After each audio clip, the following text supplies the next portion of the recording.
ഷാപ്പിലെ കള്ളും പിന്നെ പൊന്നാരി നെല്ലും താവീടും 4 കില വെച്ചേ പിന്നെ വീതും കർമ്മങ്ങളും ചെയ്തേ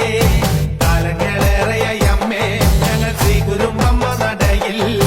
രേവതി നാളിലെന്ന്